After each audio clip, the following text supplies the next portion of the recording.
আসসালামু আলাইকুম বন্ধুরা, কেমন আছেন সবাই? দূরে এবং কাছে যে যেখান থেকে ভিডিওটি দেখছেন, আশা করছি আল্লাহর অশেষ রহমতে খুবই ভালো আছেন এবং সুস্থ আছেন। আর আমিও খুবই ভালো আছি বন্ধুরা। তোমার সম্মানিত বন্ধুরা, চলে আসলাম নতুন দিনের আরেকটি ভিডিও নিয়ে। তো আমার নতুন ভিডিওতে আপনাদের সকলকে স্বাগত জানাচ্ছি। তো বন্ধুরা, প্লিজ ভিডিওতে একটা লাইক করে পুরো ভিডিওটি কন্টিনিউ করবেন। প্লিজ কেউ স্কিপ করে ভিডিওটি দেখবেন না। তো বন্ধুরা, আজকে ভিডিওটি আজ সকাল থেকেই শুরু করলাম। তো সকালে চা খাওয়া দাওয়া তো হয়ে গিয়েছে অলরেডি। তো এখন রান্না বান্নার আয়োজন করছি, তো এখান থেকে শুরু করলাম। তো আজকে গরুর মাংস নিয়েছি। তো গত ভিডিওতে যে বলেছিলাম গরুর মাংস দেওয়ার কথা ছিল, তো কালকে দেওয়ার কথা ছিল, তো আজকে দিয়েছে। তো আজকে দিয়ে গেল সকালে। তো চা খাওয়া দাওয়ার পরে যে আমি রান্নাটা বসিয়ে নিব। তো ওখানে গরুর মাংসগুলো আমি 1 কিলো দিয়েছিল। তো আমার শাশুড়ি মা আর আমি ভাগ করে 500 গ্রাম করে নিয়েছি। তো রান্নাটা আবার করে নিব। তো আমি মাংসটা রান্না করব, মাংসর সঙ্গে 2টো আলু দিব, দিয়ে রান্না করব। তো আমি 2টো মোটা সাইজে আলু বের করে নিলাম, যেগুলো মাংসের সঙ্গে দিয়ে রান্না করব। তো আমাকে মুরগি মাংস বলেন এবং গরুর মাংস, তো আমার আলু দিলে খেতে বেশি ভালো লাগে, মাংস থেকে আলুগুলো খেতে বেশি ভালো লাগে। তো আমি বেশিরভাগ সময়ই দেখতে পাবেন যে আমি মাংসের মধ্যে আলু দিয়ে রান্না করি।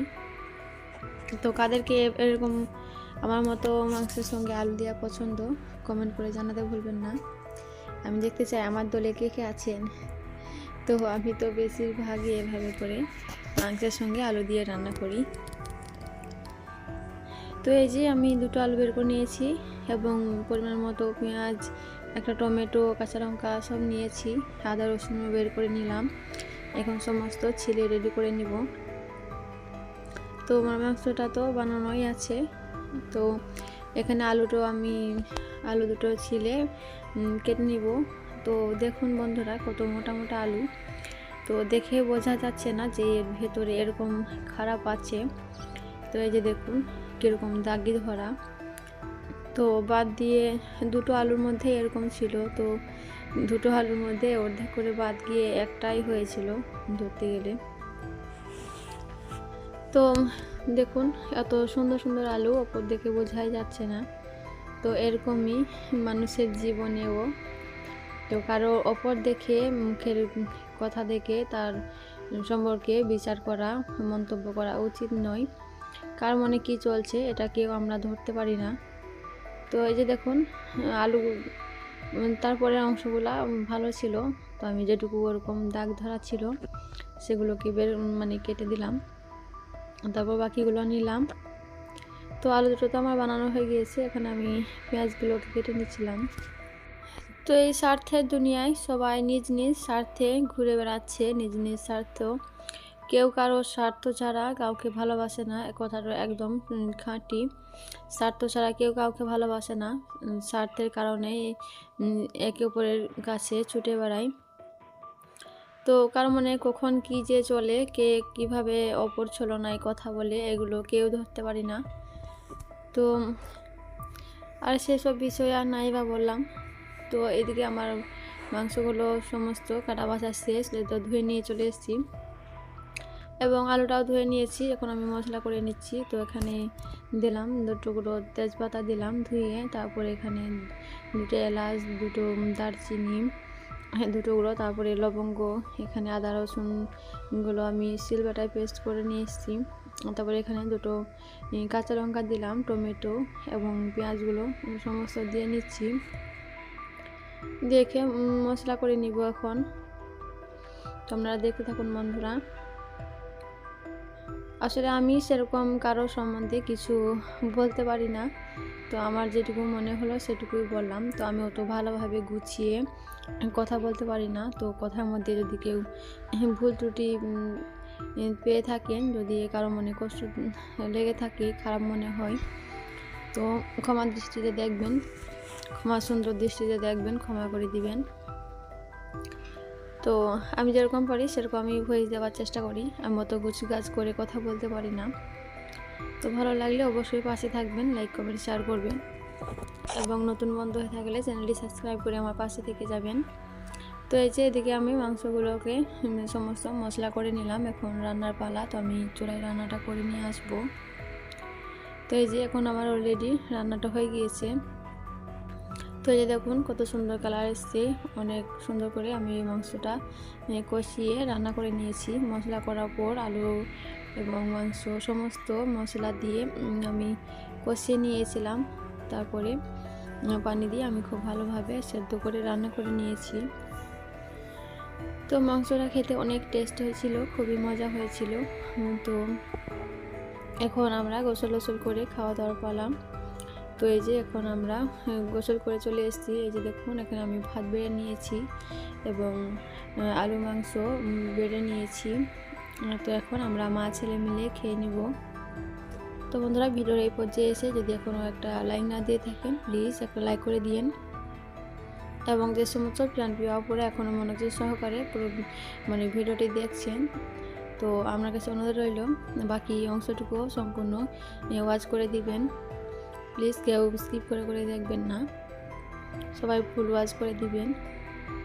আর এদিকে বিকালের সময় আমি পেয়ারা খেতে ইচ্ছে হলো, তো একটা পেয়ারা নিলাম, নিয়ে এখন আমি কেটে নিব, নিয়ে এটাকে ছোট ছোট টুকরো করে নিব, নিয়ে খাবো।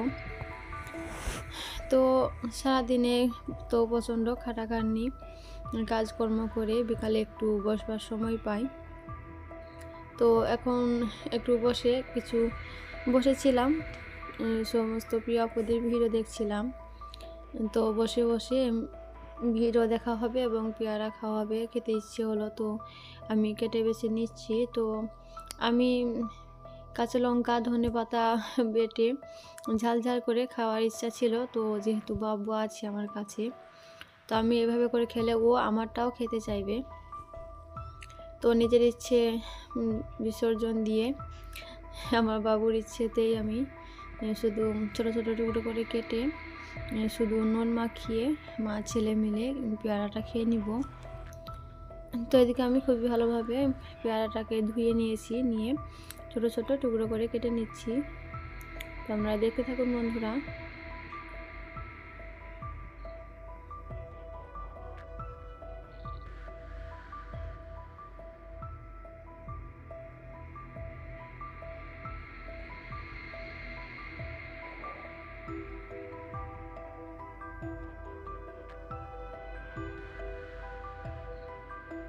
তো এই যে এখন আমার পেয়ারাগুলো টুকরো করে নিয়েছি,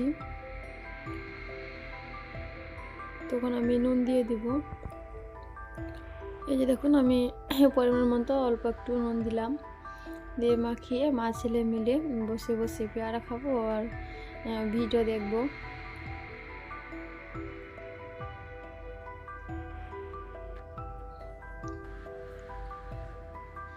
আর এই যে বন্ধুরা, এখন হচ্ছে একদম সন্ধ্যাবেলা। তো এটা হচ্ছে আমার বাবুর প্রথম হাতের লেখা, এই প্রথম লিখছে আজকে। তো ও প্রচণ্ড খুশি, ও যতটা খুশি আমিও তেমন অনেক খুশি। তো আমার বাবু কত সুন্দর কলম ধরা শিখেছে, দেখুন কত সুন্দরভাবে রুলটাকে ধরে আছে, ও লেখার ভাবটা বুঝে গিয়েছে। তো আমি ভীষণই খুশি যে ওকে আমি রুলটা ধরানো শেখাতে পেরেছি, লেখাটা শেখাতে পেরেছি। তো আগে ওকে এভাবে করে লিখে দিতাম, দিয়ে বলতাম ওর উপরে লিখে প্র্যাকটিস করো, তো সেটাও পারতো না। ওকে আমি হাত ধরিয়ে প্র্যাকটিস করাতাম। তো এটা তো আপনারা আগে দেখেছেন। তো এই যে এখন দেখুন আমার বাবু অলরেডি শিখে ফেলেছে। তো আমার তো ভীষণই খুশি লাগছিল, আর আমার বাবু তো খুশিতে দেখুন একবার করে উল্টে পড়ছে। তো এভাবে আমার বাবুর সঙ্গে এখন ছুটিতে সন্ধ্যাবেলাটা কাটিয়ে নিলাম, বাবুর পড়াশোনার এনজয় করে। তো বন্ধুরা, ভিডিওটি আজকে এখানেই শেষ করছি। ভিডিওটি কোনো অংশ যদি একটু ভালো লেগে থাকে অবশ্যই লাইক কমেন্ট শেয়ার করবেন এবং আমার পাশে থাকবেন। তো বন্ধুরা, ভালো থাকবেন, সুস্থ থাকবেন। আল্লাহ হাফিজ।